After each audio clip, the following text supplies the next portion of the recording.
भारतीय फिल्म नगरी में इस वक्त डीप फेक वीडियोस का रुझान जारी है। हाल ही में मारूफ भारतीय अदाकारा और रणबीर कपूर की अहलिया आलिया भट्ट की भी जाली वीडियो सामने आई है। अदाकारा रश्मिका मंदाना, काजोल और कैटरीना कैफ की भी जाली वीडियो सोशल मीडिया पर ज़ेर गर्दिश हैं। ताहम इन मुतासरीन में अब अदाकारा आलिया भट्ट का नाम भी शामिल हो चुका है। ओरिजिनल वीडियो में खातून के चेहरे को आलिया भट्ट के चेहरे से ही तब्दील किया गया है। भारतीय मीडिया की रिपोर्ट के मुताबिक आलिया भट्ट ने अभी तक इस मामले पर कोई रद्द-ए-अमल नहीं दिया है। वाज़ेह रहे कि इससे कबल अदाकारा रश्मिका मंदाना की जाली वीडियो भी सामने आ चुकी है, जिसमें एक मुख्तसर वीडियो 5 और 6 नवंबर को भारतीय सोशल मीडिया पर वायरल हुई, जिस पर लोगों ने अदाकारा के बोल्ड अंदाज पर उन्हें तनकीद का निशाना भी बनाया। वायरल होने वाली मुख्तसर वीडियो में खातून को लिफ्ट से बाहर निकलते हुए देखा जा सकता है और वीडियो में मज़कूरा खातून ने इंतहाई तंग और मुख्तसर लिबास पहन रखा है। वीडियो में नजर आने वाली खातून का चेहरा अदाकारा रश्मिका मंदाना से मिलता जुलता दिखाई देता है और लोगों ने वीडियो देखने के बाद अदाकारा को तनकीद का निशाना भी बनाया। ताहम जल्द ही सहाफियों और फैक्ट चेकर्स ने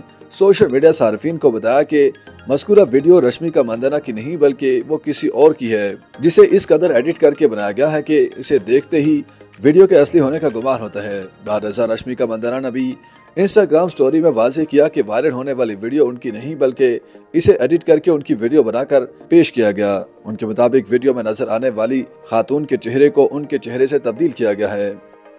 YouTube पर गूगली न्यूज देखने के लिए youtube.com की सर्च बार में गूगली न्यूज टीवी टाइप करें। गूगली न्यूज के पेज पर सुर्ख रंग के सब्सक्रिप्शन वाले बटन पर क्लिक करना ना भूलिए। YouTube पेज पर अपलोड होने वाली वीडियोस से बाखबर रहने के लिए बेल आइकन पर क्लिक कीजिए। आपको हर नई वीडियो के बारे में नोटिफिकेशन मौसूल हो जाएगा।